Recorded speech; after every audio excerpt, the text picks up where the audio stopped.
नमस्कार दोस्तों, कैसे हैं आप लोग। आज हम इस वीडियो में मॉडर्न हिस्ट्री का ये पार्ट 2 है जिसमें हम इंडिया इन 70-50 में क्या था, क्या हो रहा था उस टाइम पे, वो पढ़ेंगे। देखो, मॉडर्न हिस्ट्री का ऐसा है, वैसे तो मॉडर्न हिस्ट्री जब हम पढ़ते हैं तो रिवोल्ट जो हुआ था 1857 में, उस रिवोल्ट से मेन जो मॉडर्न हिस्ट्री है उसको हम पढ़ते हैं वैसे नॉर्मल जब पढ़ते हैं। लेकिन उससे पहले की क्या स्टोरी है ना, 70-50 में क्या हुआ, ठीक है। और मिडविल हिस्ट्री का मतलब मिडविल हिस्ट्री के एंड में, मॉडर्न हिस्ट्री के स्टार्टिंग में, वो जब आप उन दोनों को कंपाइल करोगे, कनेक्शन बैठाओगे, तो आपको ये स्टोरी देखने को मिलेंगी कि कौन सा राजा कहाँ रूल कर रहा था, ब्रिटिश क्या कर रहे थे, जो ब्रिटिश ईस्ट इंडिया कंपनी है वो कहाँ कहाँ पे क्या क्या एक्टिविटी कर रही थी, और जो यूरोपियन कंट्री जिन्होंने यहाँ पे कब्जा कर रखा था इंडिया के ऊपर, अपनी जो फैक्ट्री है वो स्टैब्लिश कर रखी थी, रूल कर रहे थे। रूल मतलब क्या है, कॉलोनी बना रखी थी, उनके बीच में कोई स्ट्रगल चल रही थी या नहीं चल रही थी। तो इस तरह से हम मॉडर्न हिस्ट्री और मिडिल हिस्ट्री का कनेक्शन बैठा के पढ़ते हैं। तो मैं आपको सिर्फ 1857 से पहले का एक ब्रीफ, थोड़ा सा हल्का सा टच दे रहा हूं कि उस टाइम पे क्या हो रहा था।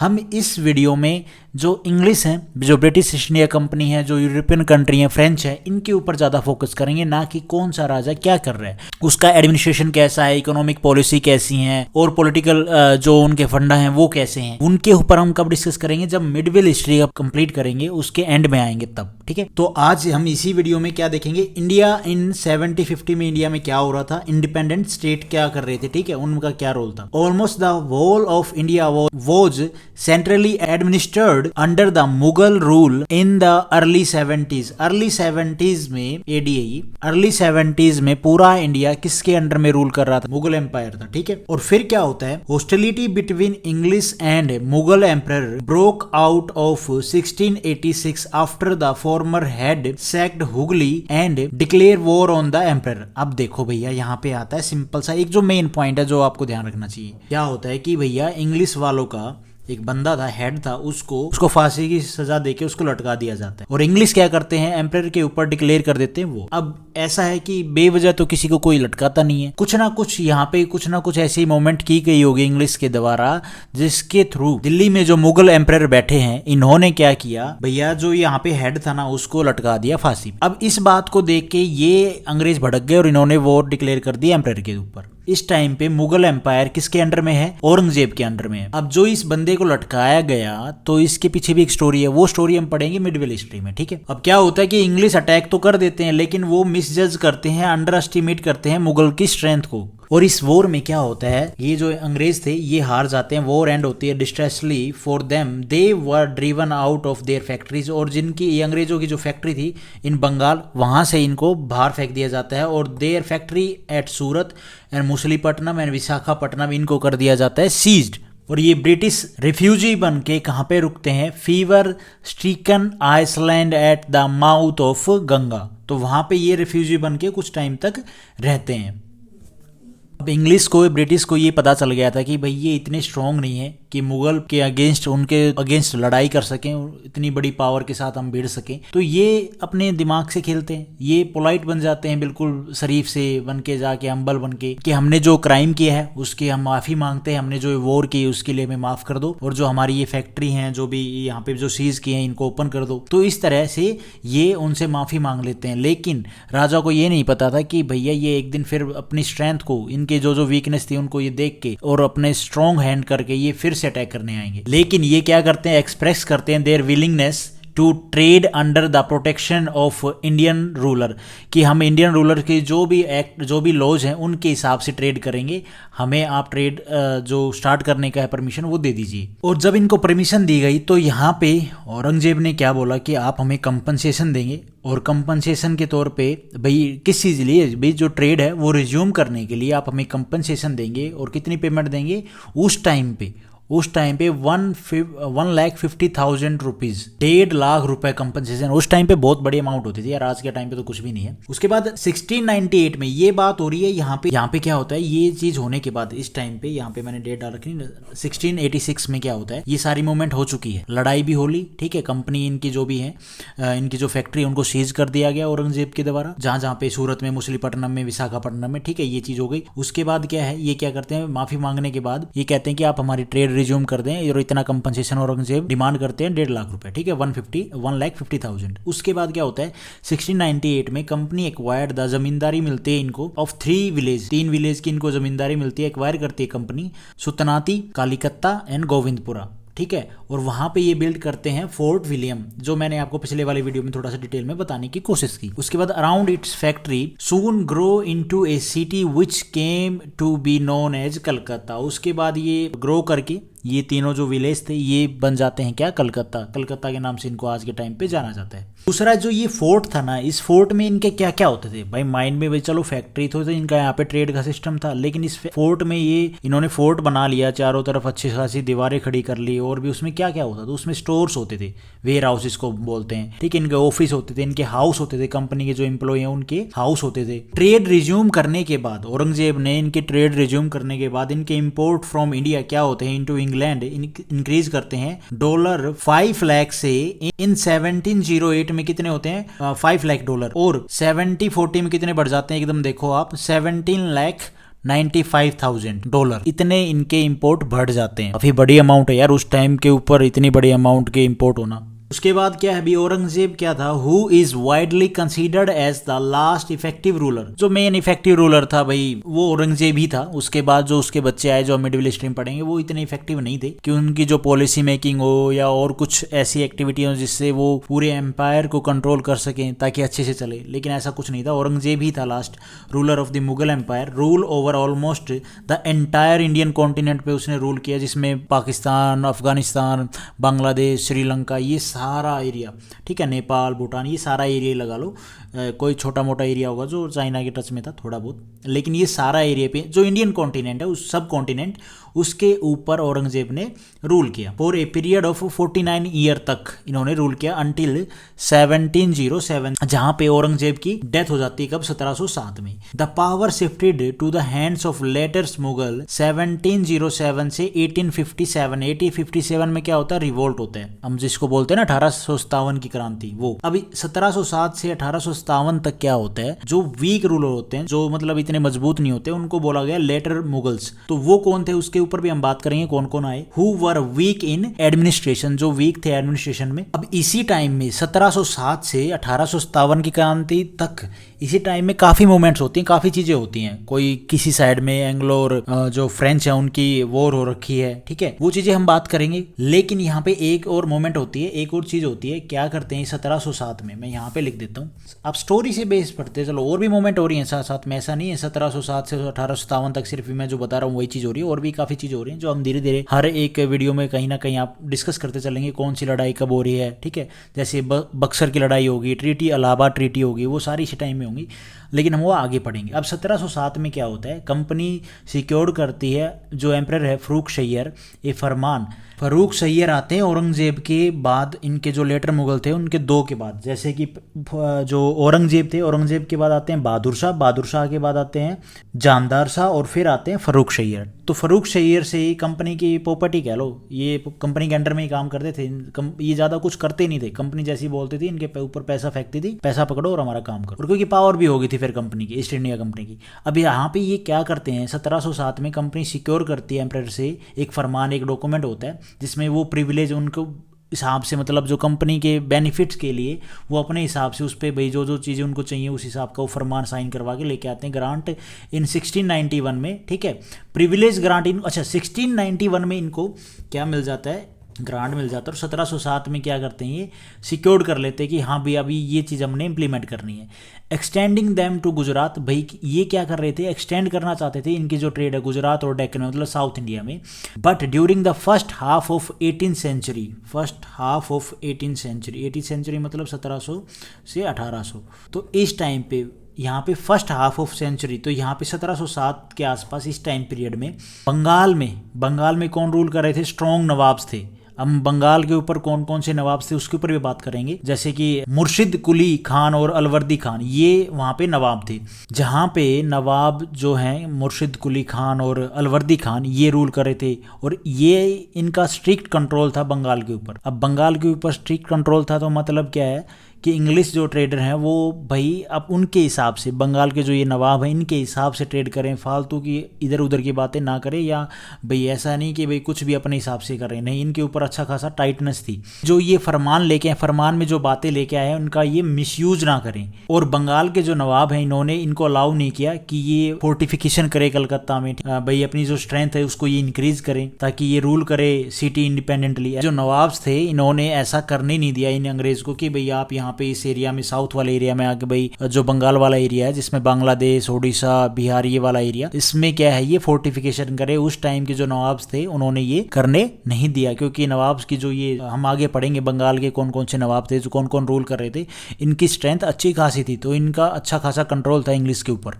ये जो लेटर मुगल थे ना ये वीक थे, were weak and couldn't hold the vast Mughal empire together. ये मिलके भी मुगल एम्पायर को भैया ये अच्छे से कंट्रोल नहीं कर पा रहे थे, जिसकी वजह से क्या है काफ़ी इंडिपेंडेंट स्टेट क्रिएट हो गए, जो हमने अभी स्टार्टिंग में हेडलाइन में पढ़ी ना, इंडिपेंडेंट स्टेट, या पहले वाली वीडियो में था। तो वो इंडिपेंडेंट स्टेट में जो भी गवर्नर, जो भी रूल कर रहे थे, वो भैया सिर्फ दिल्ली के, मतलब जो मुगल एम्पायर है इसके कुछ कंडीशंस के ऊपर थोड़ा बहुत मान के, वरना अपने हिसाब से वो रूल कर रहे थे अपने अपने प्रोविंसेस में, अपने अपने एरिया में। औरंगजेब के बाद, औरंगजेब से पहले नहीं, औरंगजेब के बाद, ठीक है। The decline of Mughal empire led to the rise of many autonomous state and kingdom. जो मैंने आपको भी बताई कि ऑटोनोमस स्टेट और किंगडम क्रिएट हो गई मुगल एम्पायर को भेजो, क्योंकि मुगल एम्पायर में अब कुछ ज़्यादा ऐसा तगड़ा राजा तो था नहीं, तो जिसकी वजह से जो जहाँ रूल कर रहे थे प्रोविंस में, जिस एरिया में, जैसे कि मद्रास हो गया, अवध हो गया, तो इस वाले एरिया में, ठीक है, बंगाल हो गया, जो यहाँ पे जो नवाब थे वो अपने हिसाब से अपना एडमिनिस्ट्रेशन चलाने लगे, अपने हिसाब से अपनी आर्मी को रेडी करने लगे, ठीक है। इनका जो भी ट्रेड होता था वो इनके हिसाब से होता था, इनके कंडीशन के हिसाब से। अब काफ़ी जो छोटे छोटे राजा थे वो भी ऑटोनोमस स्टेट क्रिएट हो गए, किंगडम क्रिएट हो गई। अब हम जो लेटन मुगल्स थे वो कौन थे उनके बारे में थोड़ा जान लेते हैं। सबसे पहले आते हैं औरंगजेब के बाद बहादुर शाह गद्दी पे बैठते हैं 1707 से 1712। औरंगजेब डाइड कब होते हैं? 1707 में। इनके जो एल्डेस्ट सन हैं Bahadur Shah become the emperor following a succession war with his brothers. अब ये अपने भाइयों के साथ लड़ रहे थे लड़ाई, ठीक है, भी कौन गद्दी पे बैठेगा कौन नहीं बैठेगा उस चीज़ को लेके, और इनकी मृत्यु हो जाती है 1712 में। देखो इनके ऊपर अगर डिटेल में हमें पढ़ेंगे ना, वो हम मिडविल स्ट्रीम पढ़ेंगे, यहाँ पे नहीं पढ़ेंगे कि बहादुर शाह किसके साथ लड़ाई कर रहे थे, क्यों लड़ाई कर रहे थे, कौन कौन से भाई थे, कब इन्होंने क्या बनाया, क्या क्या इनके एडमिनिस्ट्रेशन, इनके टाइम पे क्या क्या एक्टिविटीज़ हुई, इन्होंने कुछ बनाया भी, कुछ इकोनॉमिक एक्टिविटी क्या हुई, पॉलिटिकल एक्टिविटी क्या हुई, कोई वॉर हुई या नहीं हुई, ठीक है, वो सारी हम मिडविल स्ट्रीम पढ़ेंगे। यहाँ पे सिर्फ जो लेटर मुगल्स है मैं आपको वो बता रहा हूँ ताकि हम 1857 वाला जो रिवोल्ट है वहाँ तक पहुँचें, एक बेसिक्स आइडिया लेके कि इस मोमेंट से हम स्टार्ट हुए थे और यहाँ तक आते आते ये बेसिक एक्टिविटी ये हो रही थी, जो हम एंड में पढ़ेंगे मिडिल हिस्ट्री के। उसके बाद आते हैं बहादुर शाह के बाद जानदार शाह 1712 से 1713 तक, ठीक है। ये one of Bahadur Shah less able son थे, इतने अच्छे नहीं थे, मतलब कम थे, इससे कम थे ये। Jahandar Shah won the throne with the help of, इन्होंने हेल्प ली ताकि ये गद्दी पे बैठ सकें, सपोर्ट ऑफ जुल्फिकार खान। ये कौन थे? Most powerful noble of the time. उस टाइम पे ये इनके जो क्या होते हैं, जो जनरल होते हैं ना, उनमें से थे, तो ये मोस्ट पावरफुल थे जुल्फिकार खान। इनकी वजह से ये गद्दी पे बैठते हैं। And he abolished जजिया। जजिया एक टैक्स होता है, वो इन्होंने अबॉलिश किया। वो भी हम पढ़ेंगे, मिडिल हिस्ट्री में पढ़ेंगे, यहाँ पे नहीं पढ़ेंगे, वीडियो बहुत लंबी बन जाएगी, अभी भी ये बहुत लंबी बनने वाली है। Jahandar Shah was defeated at Agra by his nephew Farrukh Siyar के द्वारा जानदार शाह को डिफीट कर दिया जाता है आगरा में, ठीक है। उसके बाद फारूक शैयर आते हैं गद्दी पे बैठने के लिए दिल्ली पे। फारूक शैयर और सैयद जो ब्रदर्स थे वो यहाँ पे बैठते हैं इनके साथ में 1713 से 1720 तक। फारूक शैयर वाज सपोर्टेड, किसके द्वारा जीते ये? फारूक शैयर जो जीता आगरा में जानदार शाह को हरा के, तो किसके सपोर्ट से? सैयद ब्रदर्स की सपोर्ट से। अब ये भी कौन थे? सैयद डेंसिटी आपने पढ़ी हुई कहीं ना कहीं, तो वो हम पढ़ेंगे मिडिल हिस्ट्री में। But in the end the Sayyid brothers themselves deposed and kill him.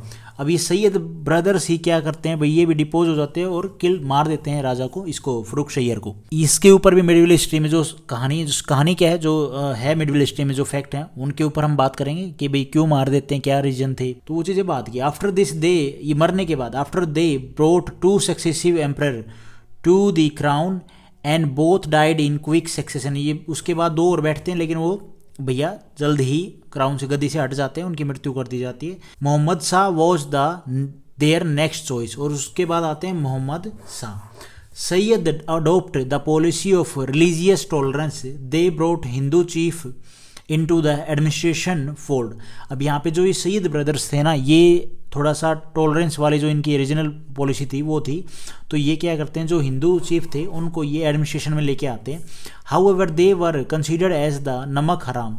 तो इसी वजह से जो और भी मिनिस्टर्स थे मुगल एम्पायर के अंडर में, तो वो इनको बोलते हैं कि ये गलत कर रहे हैं भाई, ये हिंदूज़ को क्यों लेके आ रहे हैं एडमिनिस्ट्रेशन में। तो उस चक्कर में इनको बोला गया नमक हराम, इसकी वजह से भी इनको मार दिया गया था बाई द अदर नोबल्स, जो अलग जो मिनिस्टर्स थे और भी उनके द्वारा।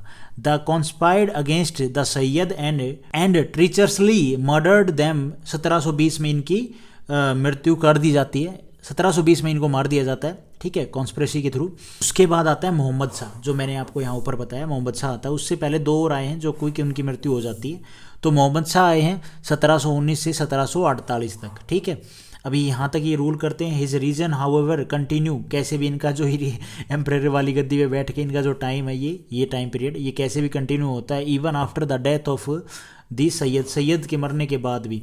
The emperor fell into total disarray during his time. This led to the birth of, ये स्पेलिंग गलत, of the new states which were created by the deputies of the emperor. जो एम्परर के under में काम कर रहे थे ना, जो जनरल थे, जो है राजा के अंडर में काम करते थे, सारा जो भी ट्रेड होता था, जो भी रेवेन्यू क्रिएट होता था, वो सारा राजा के पास जाता था। लेकिन ये क्या है, देखते हैं कि दिल्ली में ही हालात खराब हो चुके हैं, तो ये अपने आप को फ्री इंडिपेंडेंट क्रिएट कर देते हैं कि भैया हम अपने हिसाब से रूल करेंगे इस एरिया में, ठीक है, जो भी ट्रेड होगा हमारे हिसाब से होगा। तो ये न्यू स्टेट क्रिएट कर देते हैं। अब यहाँ पे बात आती है, जो ये न्यू स्टेट क्रिएट हो रहे हैं इनका थोड़ा सा इसके बारे में हम थोड़ा जान लेते हैं। इंडिपेंडेंट स्टेट जिसको बोला गया, द सक्सेसर स्टेट्स जिनको बोला गया, भाई जो इंडिपेंडेंट अपने आप को इंडिपेंडेंट घोषित कर दिया कि भाई हम अपने हिसाब से अब अपना जो एरिया है उसको चलाएंगे।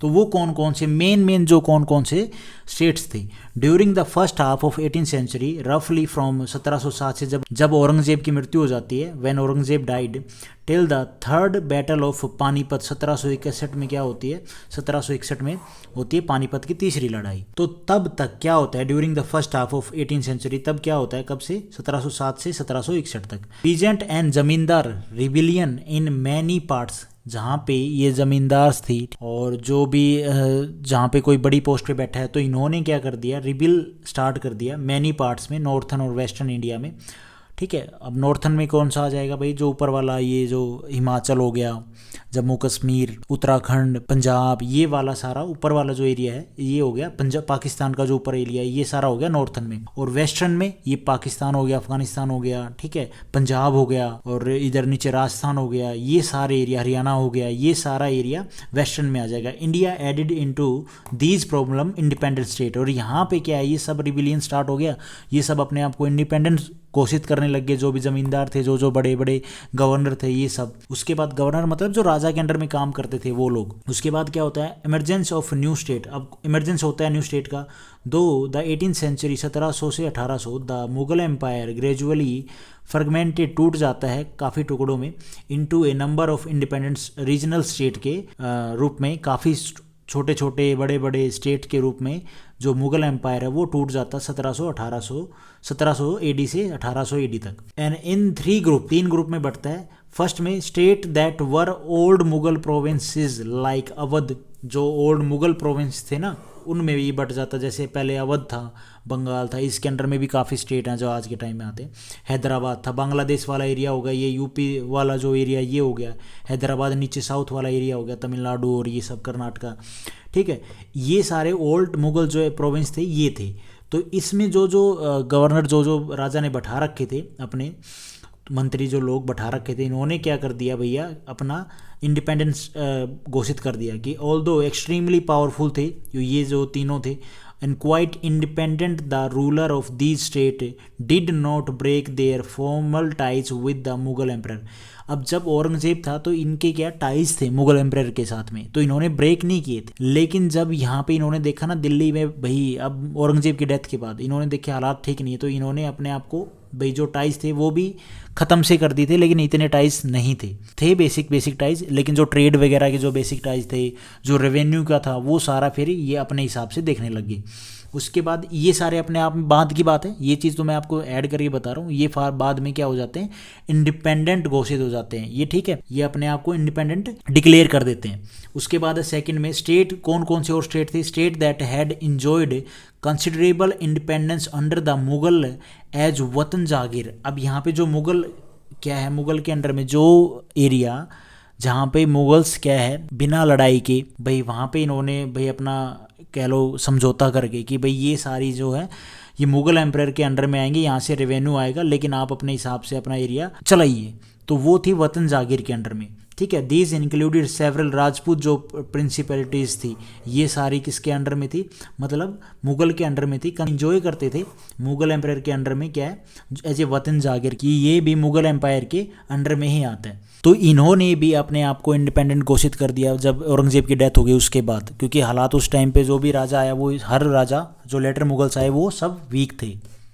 तीसरे नंबर पर जो स्टेट आते हैं, states under the control of Marathas, जो इनका मराठास का जिस एरिया पे कंट्रोल था, सिख हो गए एंड अदर लाइक जाट्स हो गए, जो ये हरियाणा वाला एरिया था यहाँ पे। They were had seized their independence from the Mughals after a long drawn armed struggles के बाद। ये क्या है ना, ये कभी भी मुगल्स के अंडर में आए नहीं, मतलब ठीक है, लेकिन ये छुपे छुपा के करके अपना भैया लड़ाई करते रहते थे, तो ये भी अपने आप के इंडिपेंडेंस अपने आप को घोषित कर देते हैं। उसके बाद मेन हम फोकस करते हैं जो हैदराबाद था, बंगाल था, अवध था, इनके ऊपर। अब हैदराबाद पे कौन रूल कर रहा था, तो हैदराबाद पे था निजाम उल मुल्क असफ जहाँ, ये सनाब the founder of the Hyderabad, इन्होंने फाउंड किया था हैदराबाद को, स्टेट को। Was appointed by Mughal emperor के द्वारा, फरूख सैयर जो मुगल एम्पर था इसके द्वारा इनको अपॉइंट किया गया था। His original name was Chinqilich Khan नाम था इसका। ही वॉज एंट्रस्टेड फर्स्ट, ठीक है, इन्होंने अपना जो ट्रस्ट था मुगल एम्पर के थ्रू वो तोड़ दिया, with the governorship of Awadh, ठीक है, and later given charge of the Deccan. नहीं, यहाँ पे थोड़ा सा मिस्टेक है, इन्होंने अपना जो ट्रस्ट, मुगल एम्पायर ने पहले इनको गवर्नरशिप दी थी अवध की, तो वहाँ पे ये अच्छे से नहीं कर पाए, तो इनको क्या हटा के लेटर ही गिवन इसको चार्ज दिया गया डेक्कन का। डेक्कन बोले तो यहाँ पे हैदराबाद को, ठीक है, हैदराबाद वाला जो एरिया का, कर्नाटका हो गया, तमिलनाडु हो गया, ये वाला जो एरिया का इसको गवर्नरशिप दी गई। यहाँ पे अवध वाले एरिया में क्या है, इन्होंने इनका विश्वास, इन्होंने जो एम्परर का विश्वास है वो जीता नहीं। उसके बाद क्या करते हैं, emperor Farrukh Siyar conferred on him the title of, यहाँ पे जो एम्परर हैं फरूख सैयर, ये इनको टाइटल देते हैं खाने दुरन का, एंड लेटर निजाम उल मुल्क का, ये जो टाइटल है ये इनको दिया जाता है किसको, निजाम को, उल मुल्क साफ जहाँ को। पुरान चांद वॉज हिज दीवान, जो पूरन चंद था वो इनके दीवान थे, किसके, ये जो निजाम हैदराबाद के इनके। He ruled quietly independent without seeking any direction, ये जो निजाम हैदराबाद के निजाम थे ये क्या है, इंडिपेंडेंटली रूल करते हैं और इनको कोई डायरेक्शन नहीं मिलती है दिल्ली से, एंड फेसिंग एनी इंटरफेरेंस, कोई भी इंटरफेरेंस इनको नहीं मिलती है। इंडिपेंडेंटली मतलब ऐसा है कि दिल्ली से कोई डायरेक्शन नहीं मिल रही इनको, ये अपने हिसाब से अपने प्रोविंस को चला रहे हैं, जो भी ट्रेड है, जो भी पॉलिसी है, जो भी एडमिनिस्ट्रेशन है, ठीक है, जो भी इकोनॉमिक पॉलिसी है वो अपने हिसाब से ये बना रहे हैं, लेकिन इन्होंने जो टाइज हैं वो अपने नहीं तोड़े हैं दिल्ली से। उसके बाद इनको टाइटल दिया जाता है नवाब ऑफ कार्नेटिक। अब ये जो वर्ड है ना, ये काफ़ी बार जो मॉडर्न हिस्ट्री में काफ़ी जगह यूज़ हुआ है। कार्नेटिक वॉर्स क्या थी वो भी हम बात करेंगे, इसका मतलब क्या है, फिलहाल ये थ्योरी देख लो। हैदराबाद में रिमेन इंडिपेंडेंट रहता है until it become a part of independent India. अब हैदराबाद क्या है, इंडिपेंडेंट रहता है कब तक, जब तक 1947 तक, मतलब तब तक ये इंडिपेंडेंट रहता है। उसके बाद क्या है, इससे पहले ही इसको मर्ज कर लिया जाता है फोर्स बेस के, लेकिन तब तक ये अपने हिसाब से जो भी हैदराबाद के नवाब थे वो रूल करते हैं। The Nizam provided assistance to the British during the 1857 revolt. अब यहाँ पे एक होता है रेजिस्टेंस, एक होता है असिस्टेंस। असिस्टेंस मतलब मदद भेजना, तो निजाम प्रोवाइड करते हैं। जो 1857 का जो रिवोल्ट हुआ, जो क्रांति हुई, उसमें ये ब्रिटिश की मदद करते हैं। ये बहुत बड़ा टॉपिक है यार। उसके बाद अवध, अवध बोले तो यूपी वाला जो एरिया है। बुरीन उल मुल्क शहादत खान वॉज अपॉइंटेड सूबेदार, इनको अच्छा सूबेदार बनाए जाते थे, ये गवर्नर जी मैं बोल रहा हूँ ना, हर एक प्रोविंस के क्या है सूबेदार बनाए जाते थे। ऑफ अवध 1722 AD में इनको सूबेदार बनाया गया अवध का। Awadh was is a prosperous region, ठीक है, वहाँ पे भाई अच्छा फर्टाइल ज़मीन है, एलुवेल्स गंगा प्लेन है, वहाँ पे अच्छी खासी खेती होती है, प्रोडक्शन होती है, तो इस वजह से ये काफ़ी रिच था। He sold the right to collect the tax to the highest bidders, and these revenue farmer ijaradars agree to pay the state a fix sum of money. अब ये एग्री कर जाते हैं, ये जो भी बड़े बड़े रेवेन्यू जो फार्मर हैं, कि भाई हम एक फिक्स टैक्स है वो आपको देंगे। जो यहाँ पे जो सूबेदार साहब हैं इनको बोल रहा हूँ मैं, कभी आप ब्रिटिश ईस्ट इंडिया कंपनी को समझो। तो ये जो बड़े बड़े ज़मींदार थे ये इनको किसको, बुरुन उल मल्क को एक जो फिक्स अमाउंट ऑफ टैक्स है वो इनको देते थे। एंड कमिटेड सुसाइड इन 1739 में and was succeeded by the nephew Safdar Jang. अब ये जनाब कमिटेड सुसाइड कर लेते हैं 1739 में, और इनकी जगह कौन आते हैं, इनके नेफ्यू आते हैं सफदार जंग। यहाँ पे मैं जो भी एक इंडिपेंडेंट स्टेट है उनका आपको एक टच दे रहा हूँ कि ये इंडिपेंडेंट स्टेट थे, और यहाँ पे ये जो रूलर्स थे, जो सूबेदार थे वो रूल कर रहे थे, ठीक है, इंडिपेंडेंटली, कोई भी इनको डायरेक्शन नहीं मिल रही थी दिल्ली से। उसके बाद है मैसूर में क्या है, Hyder Ali started his career. यहाँ पे हैदर अली स्टार्ट करते हैं अपना करियर मैसूर में as a soldier in Mysore state, promoted to commander in chief, इनको प्रमोट किया जाता है commander in chief, and later ये फौजदार बन जाते हैं एट ए दिंडीगुल, तमिलनाडु में है ये, यहाँ के ये क्या बन जाते हैं, फौजदार। 1761 में क्या होता है, ओवरथ्रू, ये हटा देते हैं किसको, Nanja Raja, and establish his authority over Mysore के ऊपर ये जो राजा है यहाँ पे जो लोकल रूलर है इनको ये हटा देते हैं और इस्टेब्लिश करते हैं अपनी अथॉरिटी को। ही इस्टेब्लिश ए मॉडर्न आर्सेनल इन डिंडीगुल तमिलनाडु में, ठीक है। ये क्या चीज़ है, ये तो देखना पड़ेगा यार, मैंने नहीं देखी है, बड़े बात कर लेंगे, मिडविल स्ट्रीम देख लेंगे। उसके बाद इन 1769 में क्या होता है, he repeatedly defeated the British in first Anglo Mysore war and reach the wall of Madras. अब ये जनाब क्या करते हैं, अंग्रेजों के साथ भिड़ जाते हैं, ठीक है, जो एंग्लो मैसूर वॉर होती है, and reach the war of Madras, walls of Madras 1700। अब पहली जो एंग्लो मैसूर वॉर होती है वो कब होती है, 1769 में, और ये जनाब डिफीट करते हैं ब्रिटिश को बार बार, फर्स्ट जो रिपीटेडली डिफीट करते हैं पहली जो एंग्लो मैसूर वॉर में, and reach the wall of Madras की जो बाउंड्रीज है वहाँ तक ये पहुँच जाते हैं। ही डाइड इन 1782 में इनकी डाइड हो जाती है, जो सेकंड एंग्लो मैसूर वॉर होती है उसमें।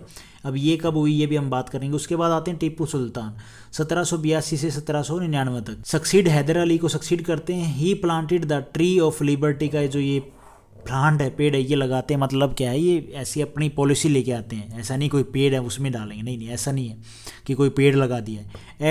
एट श्रीरंगापट्टनम में, तो मेन आपको ध्यान रखना, मैसूर में दो जो एंग्लो मैसूर वॉर होती हैं, पहली होती है 1769 में, और दूसरी का टाइम पीरियड मैंने आई थिंक, हाँ, ही डाइड 1782 में दूसरी होती है जिसमें ये इनकी मृत्यु हो जाती है, सेकंड एंग्लो मैसूर वॉर होती है उसमें। उसके बाद गद्दी पे कौन बैठता है, टीपू सुल्तान आता है 1782 से 1799 तक, मैसूर वाले एरिया की बात कर रहा हूँ मैं, और इसकी मृत्यु हो जाती है 1799 में। Fighting at the gates of Shri Rangapattanam during the fourth Anglo Mysore war होती है, उस टाइम पे ये जो टीपू सुल्तान साहब है इनकी मृत्यु हो जाती है। ये वॉर्स है ना, इनके ऊपर भी एक अच्छी खासी वीडियो बनाएंगे, ये भी काफ़ी मतलब ठीक थी, पढ़ने लायक हैं, इनमें से भी क्वेश्चन आराम से बन जाता है। उसके बाद he was tolerant and enlightened in his approach toward other, polite हो जाते हैं दूसरे रिलीजियस को लेके, ऐसा नहीं कि हार्ड पॉलिसी अपनाते। He gave money for construction of image of goddess, मूर्तियां बनाने के लिए ये पैसा रिलीज करते हैं, पैसा देते हैं। Sharada on the Sringeri temple, Sringeri temple है, वहाँ पे इमेज बनाने के लिए ये पैसा फंड देते हैं, पैसा देते हैं, क्योंकि जो रिलीजियस अप्रोच है इनकी वो काफी पोलाइट है दूसरे धर्मों के प्रति। The famous temple of Shri Ranganatha was situated barely 100 yards from his palace. तो इनके पैलेस से जहाँ पे ये रहते थे उससे कुछ 100 yards पर ही जो टेम्पल था वो था श्री रंगानाथन। तो इससे क्या हमें इफेक्ट मिलता है, ये जनाब जो टेम्पल्स हो गए उनको बनवाने के लिए भी, ठीक है, और जो दूसरे धर्म के प्रति भी ये पोलाइट थे, मेन तो हमें ये पता चलता है, और बाकी हम मिडिल ईस्ट में पढ़ेंगे। ही अज्यूम द टाइटल ऑफ पदशाह इन 1797 में इनको ये टाइटल मिलता है पदशाह का। उसके बाद हम आते हैं बंगाल के ऊपर, थोड़ी बात कर लेते हैं। बंगाल में क्या है, gradually break away from Mughal control under Murshid Quli Khan. अब बंगाल में भी क्या है, जो नवाब हैं जो उनका अच्छा खासा कंट्रोल है, यहाँ पे जो कंट्रोल है वो है मुर्शिद कुली खान का 1717 से लेके 1727 तक। Who was appointed as the naib deputy to the governor of the province, ठीक है, इनको अपॉइंट किया जाता है इस पोस्ट पे, मतलब जो डिप्टी था गवर्नर की वो। He was neither a formal सूबेदार, जिसको हम बोलते हैं ना नायक सूबेदार, वैसे ही तो इनको बनाया गया था, लेकिन उसके बाद ये गवर्नर बनते हैं भैया बंगाल के 1717 में और उड़ीसा 1719 में।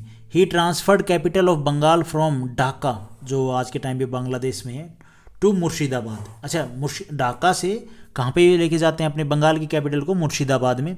और इनकी मृत्यु हो जाती है किसकी? मुर्शिद कुली खान की 1727 में। एक बात हमेशा ध्यान रखो, ये जो बंगाल वाला प्रोविंस है, मैसूर वाला प्रोविंस है, इन एरिया में ईस्ट इंडिया कंपनी के ऊपर इनका टाइट से स्ट्रिक्टली जो कंट्रोल है वो इनका चलता है। ऐसा नहीं है कि जो ये फरमान लेके आते थे ये अपने हिसाब से भैया ये ट्रेड करते थे, ऐसा नहीं है। लेकिन यहाँ पे भी फिर यहाँ पे भी एक स्टोरी है जो आगे हमें पता चलेगा कि जो ये इंग्लिश हैं ये अटैक भी करते हैं, लड़ाई भी करते हैं अच्छी खासी, वो हमें आगे पता चलेगा, धीरे धीरे देखते जाओ। अब यहाँ पे इनकी मृत्यु के बाद कौन आते हैं? शुजा उद दीन, ये 1727 से 1739 तक आते हैं। He granted governorship of Bihar by Mughal emperor Mohammad Shah Rangila के द्वारा इनको गवर्नरशिप दी जाती है बिहार की।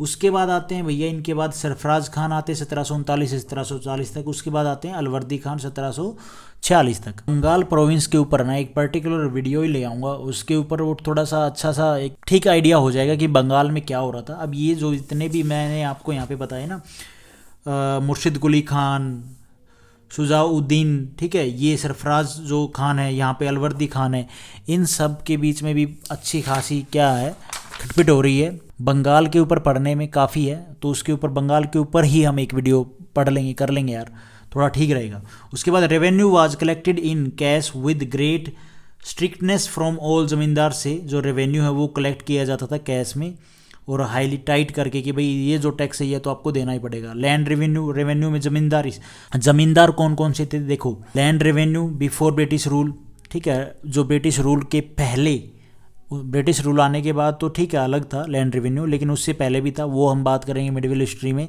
जो लैंड रेवेन्यू था बिफोर ब्रिटिश वो क्या था, फिर land revenue in British rule के टाइम पे कैसे चलता था, ये अपनी अपनी पॉलिसी बना के बैठे हैं ना। Zamindari system, permanent land revenue settlement होती थी, ओके। उसके बाद जो रेवेन्यू होता था वो था रेयोटवारी सिस्टम होता था, महालवारी जो रेवेन्यू सिस्टम होता था। तो ये सारे रेवेन्यू ज़मींदारी सिस्टम थे, ये हम पढ़ेंगे मिडिवल हिस्ट्री में। उसके बाद है जी सिराज उद दौला, ये 1756 से 1757। अब 1757 ये इंपॉर्टेंट इवेंट है, वो हम फिर बात करेंगे जो बंगाल वाली पर्टिकुलर वीडियो में फिर अच्छे से बात करेंगे। उसके बाद आते हैं मीर जाफिर 1757 से 1760 तक, और उसके बाद मीर कासिम आते हैं 1760 से 1764 तक। ये मैंने सारे आपको इंडिपेंडेंट स्टेट बता रहा हूँ, ये तो साथ में जो रूल कर गए उनकी बात बता रहा हूँ, थोड़ा सा टच दे रहा हूँ और कुछ नहीं है। हमने मैसूर पढ़ा, बंगाल पढ़ा, हमने अवध पढ़ा, ठीक है।